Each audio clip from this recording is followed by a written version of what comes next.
Since 1995, the Connection and the Connecticut Department of Children and Families have worked in partnership to pair the state's housing resources with the Connection's case management expertise. This culminated with the development of supportive housing for families in 1998. Initially a program for women in recovery, it turned into a statewide program for families referred from DCF facing housing barriers to reunification. Anna, a Bridgeport mother of four, came to supportive housing for families following domestic violence. I've been with supportive housing for about 6 months now. Once supportive housing came in and I met Iris, she was wonderful. She helped out a lot. She was more like having a friend there, that you don't have to be scared or shy or, to what you have to say. She's always giving advice, whether it has to do with my job, with the kids, with the home. I've been working with Anna for about 6 months, since February of '08, and I think the reason why this case has come to where it is now, it's because Anna does a lot of the work. She's very independent. She has taken on a role of proactive. She wants to get ahead. She wanted to get her voucher. She wanted to get her housing. I've been helping her a lot, but she needs to take most of the credit for it. She's very independent, and I definitely enjoy working with her and her family. Our families stay involved with us for up to 2 years. Sometimes it's not quite. Sometimes we can work with a family for a longer period if we need to. And that's 2 years is a pretty healthy amount of time when we're trying to get a family settled and stabilized. One of the real key pieces of the Supportive Housing for Families program is that children are able to be reunited with their families. So often that housing is the barrier to reunification. And I think what we have been able to accomplish, among other things, is the fact that we're actually taking children out of the foster care system and reuniting them in a permanent way with their families so that they're not stuck in foster care because of inadequate housing. Joanne of New Haven battled drug addiction and homelessness, leading to the placement of her 5 children into foster care before connecting with supportive housing for families.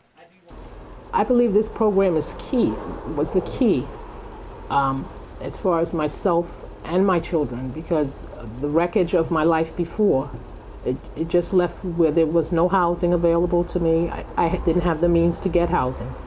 My biggest challenge is were people, places, and things. Just choosing not to go back to the places where I was before. Well, Joanne, she was, a great client while participating in our program. She was just one of those clients that was always willing to do whatever was asked of her. Overall, she was just a phenomenal client. She did, above and beyond. She was one of those clients that always had the motivation to do what she needed to do for her and her children. Being stable in housing, too, allowed me to kind of think about where I wanted to go and some things that I might want to do with my life. So I enrolled in Stone Academy, and I finished the program, top of my class. So I'm a certified home health aide right now. My oldest son is finishing up his last year at Southern. And I have an 18-year-old son who's just gone down to North Carolina. He's going to Johnson C. Smith University. If it wasn't for supportive housing, I may even still be struggling. I think that this program is definitely necessary in getting back on my feet. We have a lot of support throughout Fairfield County, through churches and local community. And I think it's because people see what we do. We're out there in the community. We care for the clients we serve, and I get so much pleasure in watching the families grow, watching children reunify with their parents. There's a lot of times that some of the social workers will tell me that I'm going home then, but then they will make me wait a long time.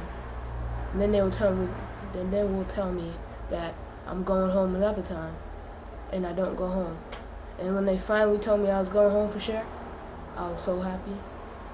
Once people see this in action, it sells itself. It's something that legislators can relate to. One of the most satisfying things I think of the program in general is that it appeals to both Democrats and Republicans. It crosses the aisle. There's so many elements of it that are about self-sufficiency and graduating from the program, and the success stories just really sell it to policymakers.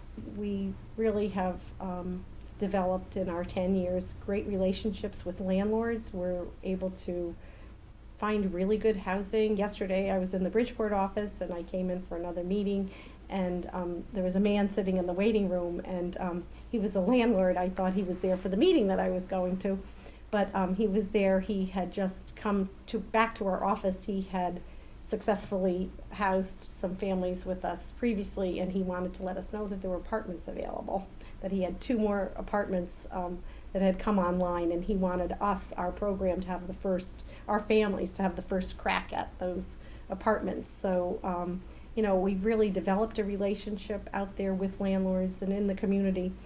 We often go visit those families that have just come onto the program, and you know that the efforts of the connection and all the people involved and the case managers, you know, made that happen. And I think that's a really rewarding thing that you go home at night and feel really good about. Being part of this program has meant a lot to me and my children. It's changed a lot. When you see them come such a long way, it gives you hope, and you know, just it's rewarding to see them come such a long way. It feels good to be able to do what I need to do to help my family too. You know, to be responsible for taking care of my family and myself.